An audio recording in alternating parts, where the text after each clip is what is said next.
beautiful people. Welcome back. So, we are going to do a review and a recap, or recap and a review of Love and Marriage Huntsville Season 5, Episode 9, titled To Be or Not to Be at Peace. So, we start off the episode where we have Stormi's husband, Courtney. He's gathered all of the husbands and ex-husbands together for a pickup game of basketball. And, everybody came in and they let us know which is their favorite game. We find that only Maurice and Courtney really like basketball. We have Martell liking football. We have Lewis liking baseball. And I'm not even sure what Marsau liked. I forgot what he said. But they played a little basketball for a while. Of course, everybody kept missing their shots except for Courtney because he's good at the basketball. And then they sit down to rest and to talk. And he let the fellas know that his wife is getting ready to plan a peace party with the other ladies. Some of the fellas knew about it, others didn't. And then they turned the game into like a business talk. So he's asking everyone how's their business going. Of course, we know Maurice and Kimmi actually started the title company. We talked about that in the last review. And then we have Marsau letting us know that he's expanding Black, that they acquired the building next door. So the Black Bar and Lounge is being expanded, which is a great thing. And Courtney let Marsau know that he's interested in commercial real estate. He wants to flip commercial real estate. He doesn't want to hold. So he wants to acquire them, fix if it's needed, and then resell them. And of course, Marsau reminded us that this is something that he and Martell were supposed to get into a few years ago. I believe it was in season 2 or the end of season 1 where they found out that the comeback group wasn't about to move forward. So he actually presented that to Martell and said, let's get into commercial real estate. And yes, we do remember, Marsau. You made sure to go in the confessional and ask us, do you remember me presenting it to Martell? Yes, we remember you presenting it to Martell. So now he likes Courtney. He says he's willing to teach in the game as far as real estate investment. So they plan to meet at a later date to go over, to get started. So Martell lets the group know that he's getting ready to go on vacation with Melody and the kids. And Marsau asks him, don't you think that would be confusing to the kids? And then he goes back to tell us that, when his mother and his dad decided to separate, and then when they were trying again, that, how excited they were as kids to think that mommy and daddy was getting back together. And Martell said his kids understand divorce and he thinks they'll be fine, so there's nothing to worry about. So that was the gist of the guys getting together. So that was good to see. Now we see Melody and Stormi, and they're shopping for crystals. Stormi is heavily into meditation and to manifestation. So she has a special place that she goes to, that she get her crystals and her oils and whatever else she needs. And while there, Melody tell her that she needs to pick up some black crystals because as a Scorpio, they need black crystals. I'm not sure what that's about, guys. I'm not into the crystals. Maybe I need to be. I don't know. But she told Stormi that when they had the meeting with the 6 people and Tisha try to get her or to bait her into an argument, that she just stayed quiet. And she felt that burning her crystals had something to do with it, and she is very proud of herself for not being pulled into arguments anymore. So she told Stormi about that. Then Stormi told her, listen girl, I'm trying to get everybody together as a group so we could talk about, just trying to get back together. Melody was like, we tried that already, make no sense, we tried again. But Stormi's like, you haven't tried it my way, so let's give it a try. Seems like too many people in the groups are in odds, and we need to bring the ladies back together, so therefore give me an opportunity to try it. So Melody's like, all right, go ahead and plan your party. I'll come, but I don't think it's gonna happen. We'll see when we get there. So yeah, she agreed to go to the peace party at Stormi's house. So now remember, Marsau is supposed to be teaching Courtney, so they met at one of his build. I think it was a hotel that he built, And then he let us know about everything that he's built so far in Huntsville. So they met and he's like, yeah, this is what I've done, my company has done. Courtney already, of course, gave him his props, which he should, because he's doing the damn thing, as they say. Do your thing, Marsau. And then they go in the building, I think in one of the conference rooms, to have a talk. So he's telling him, what to expect when you go into, the real estate game. Marsau asks Courtney, are you doing this by yourself or is this you and your wife? So Courtney let him know, guy, I do everything together with my wife because that's how we make our money. We don't fight about money. We don't fight about investments. We don't fight about the homes because we make sure that we work together and we play off each other. And Marsau was like, I don't know if I could do that. He's like, Courtney said, working together with Stormi has made us $20 million over the past year. And Marsau was like, well, working separately from my wife has made me $17 million in the last year. So Courtney was like, well, imagine if you worked together with her, you could actually double that amount. Marsau was like, no, I think it will be divided because we would be splitting up. So, everybody knows how their relationship are with their significant other. So even though Courtney was giving Marsau advice, I don't think Marsau is not going to take it because he know what he can do with or without Tisha. So he'll listen to him, but I don't think he's going to actually take any advice from him. So they got into talking about, the project and stuff. Again, Courtney told him that, listen, I don't want to buy and hold. I just want to buy, fix, and flip. And they agreed to meet at a later date to actually go over stuff. So he's going to actually teach him. He's like, look at me as your student. And that's where we're going to take it. So, of course, Marsau let us know in the confessional, don't come to me with your investment money on Monday and then turn around on Wednesday and ask me where your profit. It takes time. So he needs to let Courtney know all about the details about commercial investment and so on and so forth. Courtney and Stormi, I should say, about commercial investment. So they plan to work together and move forward together. So I'm glad to see that Courtney is being more featured in the show because, as you guys know, this is his and Stormi's second season, and we really didn't see much of him the first season. He didn't even come in the confessional. So finally, he's in the confessional. He's definitely one of the guys. And I like the fact that Carlos is focusing a lot more on the guys because, as you see, the ladies are fighting. You hardly ever see the husbands on other reality TV show. But in this one, we're seeing them and we're following them as far as what they're doing. So that was Courtney and Marsau meeting. So now we have Maurice and Kimmi at home. We see Maurice let us know that his theater movie room is finally finished. We see him and Kimmi setting up to watch a movie and he's coming in with drinks and snacks and stuff. But then Kimmi has, this sad look on her face. And we all know Kimmi is the peacemaker, the one to make people laugh. So, of course, you're expecting that from Kimmi. But when she doesn't come with the jolly, responses and stuff, then we're like, okay, what's going on? So Kimmi actually said, it's been she's talking to Maurice and she's like, it's been a hard week for me. I've had to be strong for Monster. I've had to be strong for Jalen. And then she goes in the confessional and she let us know that, she was doing her self-examination on her breast and she found a lump.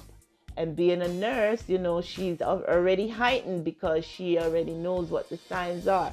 Then she said, okay, a lump in your breast is a sign of breast cancer. But when you find a swollen lymph node on top of that lump, then it's even more serious. So she let us know that she's getting ready to take an exam, or she did her exam already and she's waiting for the results to come back, I believe. But in the meantime, of course, she's worried, and as she should, because that's something to be taken seriously. Of course, Maurice is right there with her, let her know that, listen, we're going to go through this together as a family. She said, maybe if I don't think about it, or if I approach it with a better feeling or a better attitude, maybe it will just go away. Which, they say that your attitude does make a difference when you're ill. If you're in a more cheerful attitude, then you'll get better and stuff like that. But Kimmi needs to go and do a biopsy because they need to find out if she has breast cancer. So that's where we are with Kimmi. She's very sad about it, and Maurice is trying to be as cheerful for her as possible. She said that when she did find the lump, she didn't know if she wanted to film and put out this part of her life to us as viewers. But then she thought about it and said that, listen, her goal in life of doing this show and anything that she does is to help at least one person. So if her doing this on camera, showing us her journey on camera, if this is going to help a person to move forward and actually take care of their situation, then, you know, she would feel good that she actually did it. So that is where we are with Kimmi. She says she feels scared, and she now wants to talk to Maurice, or they need to put together a living will, because that's something that they haven't done, because with this happening now, their life has made it, you know, have turned. There's a change in their life, and she wants to make sure that the kids are taken care of. So that's where Kimmi is with it. Even though she hasn't had her results back yet, she is making sure that she put things in place for Jalen and Monster and anybody else in her family that needs to be taken care of. So we're going to follow Kimmi on this journey as she goes through this. And hopefully she'll come out on the other side all good. Hopefully it's just a little scare and nothing serious. All right, so that is Kimmi and Maurice. Now we are at the night of Stormi's party, her peace party. We see her set up. We see her giving direction to her staff that she's hired to help her out. She has a violinist who's playing real calm music. She has a little puppy under her arm. And we see the ladies start to arrive one by one. Everybody greets everyone. Everybody looks so pretty. Now we see Destiny arrives, and Destiny brings a guest with her. Destiny brings her cousin Demi to the peace party. Stormi greets everybody. They sit at the table. She states that, you know, she did not know Destiny was going to bring someone. She did not invite A+1. But because it's a peace party, we're going to, you know, welcome her in, and we're just going to move forward with the night. Destiny let us know that she brought Demi along with her because that's her cousin, and she'll have her back if anything goes awry, and she's here to stay. So I'm like, okay. All right. Now, Stormi said, you know what? She felt like she had to do the peace party because she felt like she was responsible for the demise of Kimmi's Galentine's event. So she just needed to make things right. She apologized to all the ladies at the table for how everything went down between her and Destiny, and she hopes that this night will make up for it. Soon after that, she's like, all right, let's light the stage and say mantras. The ladies, they participated well. Everybody said something nice, or something that, you know, they want to put out there in the atmosphere as far as what's been going on in their life, what they hope to happen, you know, and stuff like that. And when Mel was doing her mantra, it just so conveniently, Destiny coughed at that time. I don't know if she actually coughed at that time or production made it seem like she coughed at that time.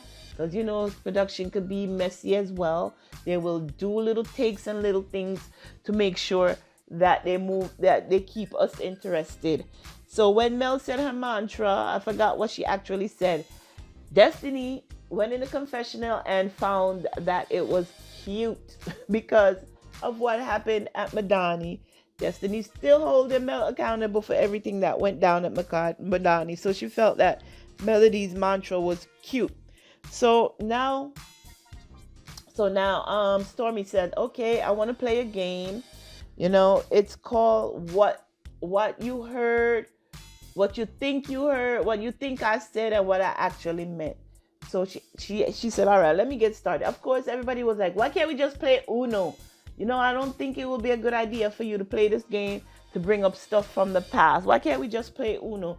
And Stormi was like, nope, we need to rehash this. So we're going to go down this path. So we're going to get through it by going down this path. She's like, all right, I'll go first.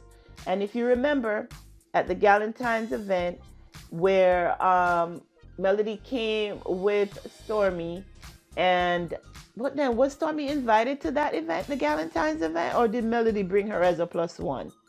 Maybe that's why Destiny brought Demi with her. Come to think of it, I don't think Stormi was invited to the Galentine's event because she really didn't know the other ladies. So I think that's what.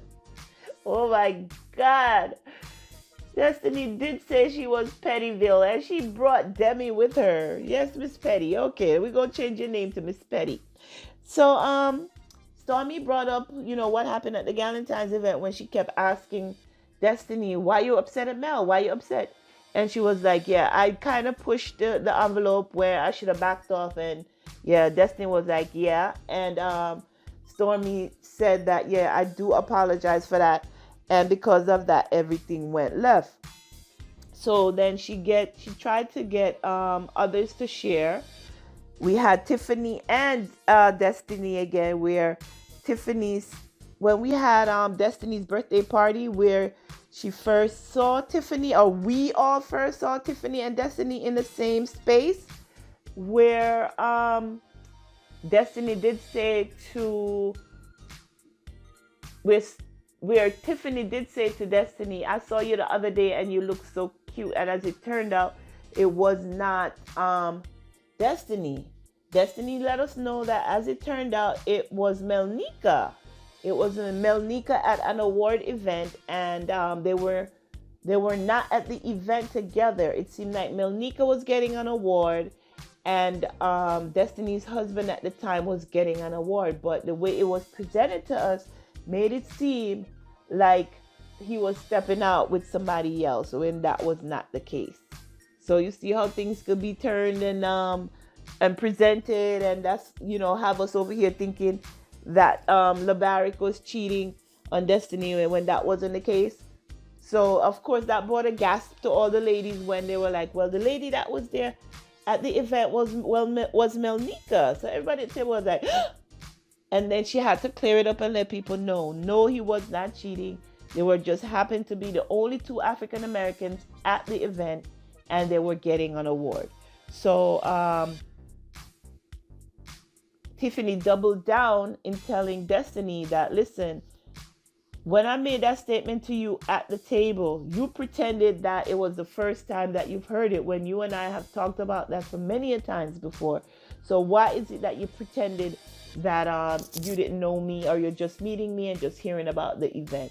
And of course, Destiny was like, well, even if that was the case, that day at the event in front of everybody at my birthday party was not the right place to bring it up. So that's where we're going to leave it with Destiny and Tiffany. I don't think Destiny really wants to get to know Tiffany, because at the time, Destiny was really Melody's friend.